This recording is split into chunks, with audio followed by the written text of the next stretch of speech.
전차 부대가 무슨 일을 해야 하는지는 뻔하잖아요. 그렇죠? 그 유닛에는 탱크가 있죠. 이름만 봐도 알 수 있어요. 그 전차들로 지상의 다른 부대들의 엄호와 화력 지원을 하는 거예요. 전차 부대에 탱크가 없으면 어떻게 될까요? 푸틴이 러시아의 전차 부대를 그들이 가장 잘 다루는 장비 없이 전투에 투입하는 미친 결정을 내리면서 러시아는 지금 그 답을 직접 경험하고 있습니다. 푸틴의 군대는 거의 몰락 직전입니다. 러시아 전차 부대들은 우크라이나보다 더 악랄한 적과 싸우며 광기에 휩싸여 있습니다. 그 적은 바로 그들 지휘관들입니다.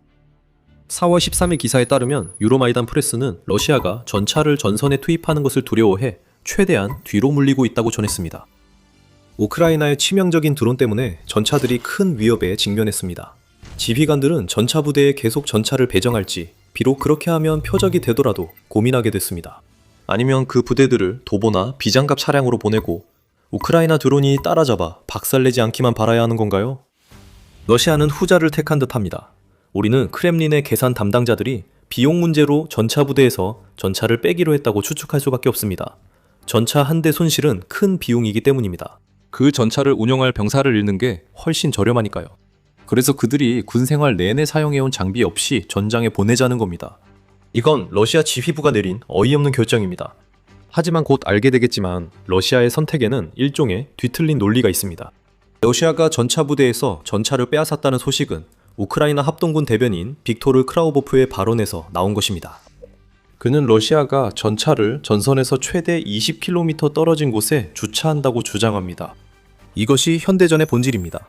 20km에 이르는 살상구역을 통과하면 장비, 특히 전차와 보병 전투 차량은 대개 통과하지 못한다고 크라우보프는 밝혔습니다. 그는 러시아가 여전히 병사들을 전선과 그 너머로 이동시키기 위해 차량을 사용하고 있지만 그 차량들은 종종 사륜 오토바이와 오토바이라고 덧붙였습니다. 이 차량들은 전차보다 빠르고 때로는 우크라이나의 드론을 피할 수 있긴 하지만 전차 부대가 운용해야 할 차량은 아닙니다. 이 차량들은 장갑이 없어 실수 한 번에 죽음에 이를 수 있습니다.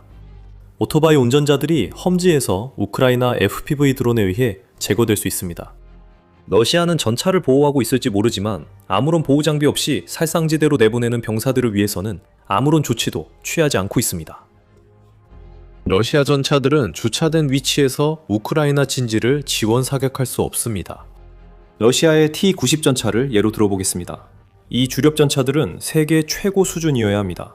푸틴 본인도 러시아 군대의 우수성을 믿으라고 누구에게든 주장하면서 그렇게 말했습니다. 하지만 T-90 전차가 꽤 인상적이긴 해도 전세를 뒤집을 정도는 아니며 러시아가 지금 전차를 주차하고 있는 거리에서는 그마저도 별로 쓸모가 없습니다. 내셔널 인터레스트가 지적했듯이 T-90 전차는 125mm 활강포를 장착하고 있으며 러시아가 차세대 사격 통제 시스템이라고 주장하는 장치로 강화되어 있습니다. 적외선 시스템으로 T-90 전차는 러시아 다른 전차보다 더 정확하고 먼 거리에서 표적을 타격할 수 있습니다. 이 장비로 T-90 전차는 최대 8km 거리에 적과 교전할 수 있습니다. 그거로 충분하지 않아요. 하지만 전선에서 멀리 주차되어 있을 때 우크라이나 방어선을 타격하려면 이제 12km만 더 가면 되겠네요. 그렇죠, 러시아. 여러분도 이제 의심이 들 겁니다.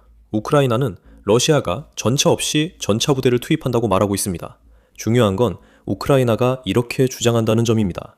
러시아를 최대한 약하게 보이게 할 이해관계가 있는 대변인의 선전을 듣고 있는 걸까요? 아닙니다. 그럼 우리가 어떻게 할 수 있을까요? 러시아의 전차 문제를 강조하는 사람이 트라우보프 한 명만이 아닙니다. 러시아 군인들 자신도 자국의 현재 전차 상황에 대해 할 말이 많고 그 내용의 상당 부분이 우크라이나가 밝힌 사실과 일치합니다. 4월 14일 보엔카 코치녹이 운영하는 텔레그램 채널에 러시아 군인으로부터 온 매우 흥미로운 편지가 공개되었습니다. 코치녹이 누구인지 모를 수도 있는데 그는 푸틴이 우크라이나 침공이라는 중대한 결정을 내린 이후로 러시아의 전쟁을 적극적으로 지지해온 수많은 러시아 군사 블로거 중 한 명입니다. 다시 말해 그는 선전가이자 앞잡이이고 푸틴과 크렘린의 측근들이 러시아의 전쟁이 잘 진행되고 있는 것처럼 보이게 하기 위해 항상 자신들이 원하는 말을 해줄 것으로 믿는 인물입니다. 이제 이 선전꾼이 4월 14일에 발표한 편지를 살펴보겠습니다. 편지는 그 병사가 코치녹에게 자신이 러시아군 110여 단 소속이라고 말하면서 시작합니다. 그는 그 여단 전차 대대에서 복무하며 현재 대대에서 일어나는 일을 밝히기로 결심했습니다. 전차들은 이제 거의 전투에 직접 참여하지 않습니다. 그래서 대대의 각 중대에서 두세 주마다 2명씩 보병으로 차출되어 돌격진지, 요새화된 진지, 그리고 UAV 지원 임무에 투입된다고 그 병사는 말합니다. 이는 러시아의 현재 전쟁 방식에 대한 강한 비판입니다. 그 병사는 전차 중대 3개 소대가 실제로는 서류상에만 있다고 주장합니다. 실제로 이 소대원들 중 많은 이들이 이미 우크라이나의 드론에 의해 희생되었고 남아있는 이들 또한 머지않아 도살장으로 보내질 운명이라고 합니다. 사람들은 조국을 위해 싸울 준비가 되어 있지만 저는 전차병 생명을 함부로 다루는 건 범죄라고 생각합니다. 결국 전차병은 보병이 아니라고 익명의 병사는 말합니다. 그는 이어서 러시아 전차병들에게 일어나고 있는 일을 폭정과 파괴에 비유하며 러시아 전차부대에 벌어지고 있는 일이 불법적인 행위라고까지 말합니다. 그 편지에는 그가 개인적으로 알던 전차병 11명의 이름이 적혀 있습니다. 그는 이들이 최근 돌격부대 배치 후 사망하거나 실종됐다고 주장합니다. 기억하세요. 이 모든 말을 하고 있는 건 우크라이나가 아닙니다. 평소 러시아 군대를 찬양하던 선전가가 내세운 러시아 군인입니다. 푸틴에게 이런 배신은 러시아에서 말하려는 사람을 검열하게 하고 그의 측근들은 코치노크를 가장 가까운 창밖으로 던지려 들 겁니다. 하지만 우리에게 이것은 러시아의 가려진 이면을 들여다보는 순간이며 전차 없이 전선에 투입돼 보병처럼 싸우는 러시아 전차등들의 현실을 잠시 엿보는 것입니다. 그리고 그들이 보병이면 러시아는 다른 보병들과 똑같이 다룰 것이고 그들은 총알바지가 될 것입니다. 숫자만 봐도 러시아가 전차 조종병사들에게서 전차를 빼앗는 일이 얼마나 잘 되고 있는지 알 수 있습니다. 익명의 러시아 병사가 밝힌 11명의 전차병이 사망하거나 실종된 것은 빙산의 일각에 불과합니다. 우크라이나 국방부에 따르면 우크라이나가 약 8억 8천만 달러를 들여 구축한 드론 장벽이 놀라운 속도로 엄청난 속도로 적 손실을 내고 있습니다. 3월 한 달 동안 우크라이나는 35,300명 이상의 적군 손실을 공식적으로 기록했으며 이 중 대부분은 무인 항공기, UAV를 이용한 공격의 결과였습니다. 이 모든 것은 우크라이나가 드론 조종사들에게 러시아 병사 제거를 장려하려고 만든 2포인트 시스템에 기록됩니다. 그 시스템은 효과적입니다. 국방부에 따르면 3월 집계가 도입 후 최고치라고 합니다. 그래서 우크라이나는 러시아의 막대한 전사 규모에 큰 역할을 하고 있습니다. 하지만 러시아가 이를 필요 이상으로 쉽게 만들고 있습니다. 이것이 바로 전차병들을 보병으로 보내거나 우크라이나의 거대한 드론 군단에 전혀 방어가 되지 않는 자전거를 타고 전투에 투입할 때 벌어지는 일입니다. 그리고 이 모든 것은 우리를 당연한 질문으로 이끕니다. 왜 이런 일이 벌어지고 있는 걸까요? 답변 전, 여기는 더 밀리터리 쇼입니다. 저희는 헤드라인 이면에 전체 그림을 보여드립니다. 채널을 구독해서 항상 앞서 나가시길 바랍니다. 이제 다시 왜 그런지로 돌아가 보겠습니다. 2가지 이유, 두려움과 부족입니다. 트라우보프는 러시아 지휘관들이 전차병들과 겪는 문제를 지적하며 두려움에 대해 언급했습니다. 그 지휘관들은 전차를 투입하고 싶어 합니다.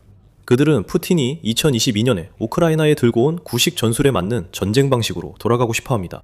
하지만 2026년 전쟁은 기존 전술로 감당할 수 없을 만큼 발전했습니다. 우크라이나의 살상구역이 그 이유입니다. 러시아 전차들이 더 이상 진입하지 않는 20km 구역에는 러시아 기갑전력에는 악몽과도 같은 방어시설들이 가득합니다. 우크라이나는 오랜 기간 전차가 지나갈 지형을 거대한 함정으로 만들었습니다. 이 살상구역엔 다양한 전통적 대전차 방어시설이 있습니다. 지뢰밭이 곳곳에 있어 전차 궤도를 빠르게 파괴할 수 있습니다. 용치와 대전차호도 이 살상구역에 있어 러시아 전차 승무원들의 진격을 더 늦춥니다. 대부분의 전차 승무원들은 자신들이 훈련받은 차량으로 살상구역을 통과할 수 없습니다. 우크라이나가 이 구역을 계속 개선하면서 그들의 상황은 더 악화되고 있습니다. 지난 12월 유나이티드 24 미디어는 우크라이나가 전차와 병사들을 저지하기 위해 만든 다층 살상구역 요새를 직접 둘러보았습니다.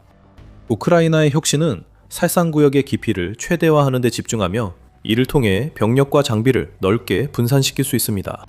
어떤 경우에는 우크라이나가 단일 병사 진지까지 운영하고 있는데 이는 다층 살상구역에 투입하는 엄청난 양의 드론과 로봇 덕분에 가능한 일입니다. 특수팀은 FPV 드론 지원을 위해 고도에서 비행하며 살상구역 내 움직임을 감시합니다. 탱크가 우크라이나 방어망에 걸리자마자 정찰 드론이 신호를 보냅니다. FPV 드론이 공격을 시작합니다. 러시아 전차병들이 방어선을 우회하면 결국 도로 위에 노출되어 포병이나 명중률이 80%가 넘는 FPV 드론의 공격을 받게 됩니다. 우크라이나는 과거 자신과 러시아가 구축했던 방어시설들로부터 많은 교훈을 얻었습니다. 현재 우리가 보는 킬조는 러시아 전차의 치명적인 독과도 같습니다. 러시아가 전차병에게 전차를 빼앗은 결정엔 뒤틀린 논리가 있다고 앞서 말씀드렸습니다. 킬존에 대해 알수록 그 논리를 이해하게 됩니다. 솔직히 전차를 킬존에 보내는 건 의미 없습니다. 그들은 무방비 상태로 우크라이나 드론에 쉽게 파괴되는 느린 표적입니다. 최근 러시아가 전차 돌격을 감행할 때 이런 모습이 보였습니다. 3월 8일, 러시아는 기계화 부대를 전선 도시 훌랴폴라로 돌격시키려 시도했습니다. 그 부대에는 전차 1대, 장갑 전투 차량 1대, 전지형 차량 2대가 있었습니다. 부대는 크지 않았지만 의도된 일이었습니다. 러시아가 운이 좋았다면 이 소규모 기계화 부대가 살상구역을 뚫고 목표 마을에 도달했을 것입니다. 스포일러지만 러시아는 운이 없었습니다. 우크라이나 225 공수연대에 따르면 우크라이나는 러시아 기갑 전력을 추적한 뒤 일련의 드론 공격으로 격파했습니다.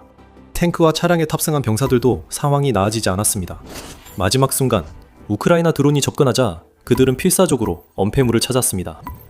이런 사건은 러시아가 탱크를 투입할 때마다 전선 전역에서 계속 일어나고 있습니다. 그래서 러시아는 탱크를 후방에 배치하는 것이 합리적입니다. 하지만 다음 논리적 선택은 우크라이나의 살상지대에 대한 대응책을 찾는 것일 수 있습니다. 적어도 예전에는 러시아 탱크를 운전하던 병사들을 그런 지역에 보내는 것이 러시아가 할 마지막 일이라고 생각할 수 있습니다. 그런 논리는 너무나도 당연합니다. 블라디미르 푸틴은 영토를 차지하고 싶어 합니다. 그리고 그 영토를 차지하는 유일한 방법은 병사들을 그곳에 보내는 것입니다. 탱크는 빠졌지만 병사들은 계속 전진합니다. 그 병사들은 결국 이길 수 없는 상황에 놓입니다. 대부분 전선 근처에 도달하기 전 죽습니다. 살상구역을 지나 우크라이나 방어선을 뚫고 침투한 병사들도 상황은 크게 나아지지 않습니다. 푸틴이 러시아 병사가 밟은 땅을 모두 러시아가 차지할 수 있다고 믿는 건 구시대적이며 우크라이나 전쟁과 맞지 않습니다. 살상구역이 그 증거입니다. 많은 러시아 병사들이 그 안에 들어가 방어선을 허술하게 구축하기도 합니다. 그들은 결국 죽임을 당합니다. 우크라이나 방어선을 돌파한 침투자들도 지원군을 기다리지만 지원군은 살상지대에서 희생되고 있습니다. 보급품이 떨어지고 우크라이나군이 위치를 파악하면 결국 그들도 죽습니다. 단지 동료들보다 조금 더 오래 버틸 뿐입니다. 두 번째 이유는 러시아가 전차를 전선에서 20km 이상 후방에 배치하는 것입니다. 이번 이유는 더 실용적입니다. 러시아는 대규모 기계화 돌격에 투입할 여분의 전차가 없습니다. 우크라이나 재무부에 따르면 4년이 조금 넘는 기간 동안 우크라이나와의 전투에서 러시아는 4월 16일까지 1만 1,866대의 전차를 잃었습니다.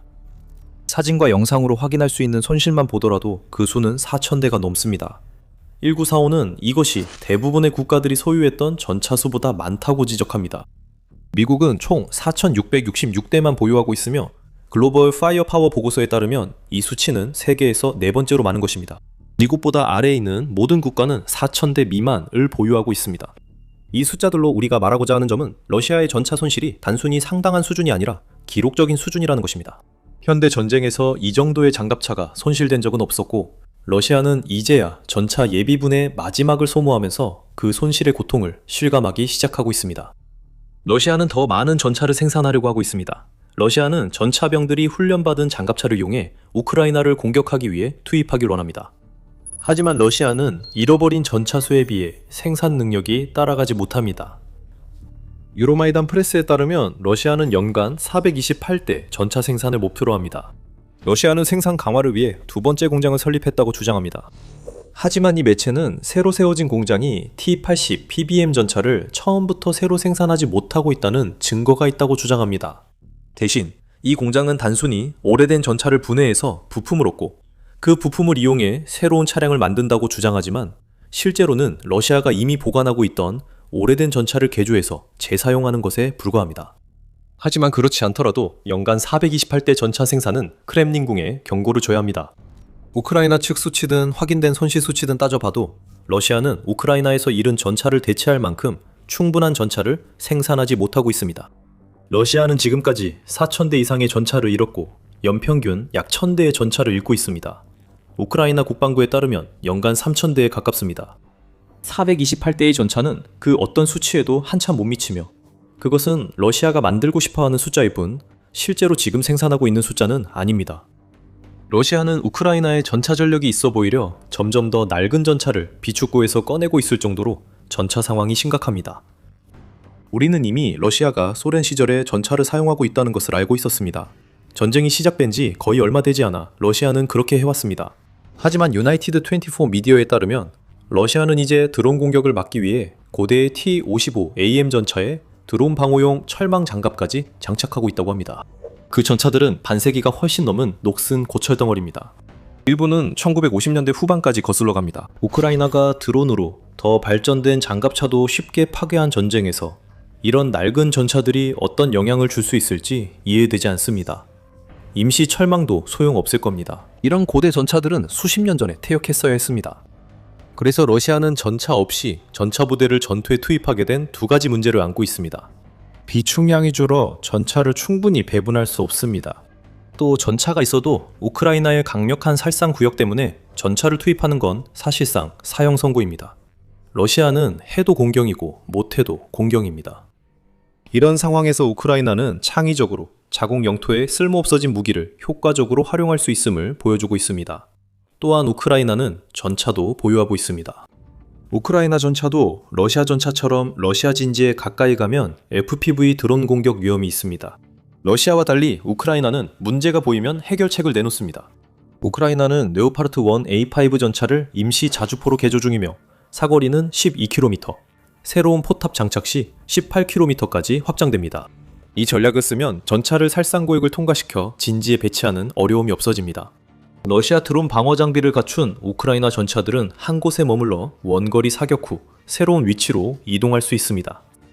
러시아의 경우 전차병들을 살상구역으로 보내 도보로 또는 자전거를 타고 죽게 만듭니다. 바로 이것이 우크라이나와 러시아의 전쟁 접근 방식의 차이를 보여줍니다. 그리고 우크라이나가 전차를 유용하게 활용하는 동안 이전에는 볼 수 없었던 전차 대 전차 격파도 기록하고 있습니다. 기록이 깨졌고 또 다른 레오파르트 전차가 이를 가능하게 했습니다. 자세한 내용은 영상을 확인해주세요. 영상이 마음에 들면 더 밀리터리 쇼를 구독해 우크라이나에서 벌어진 러시아의 최신 전술 실수 분석을 만나보세요.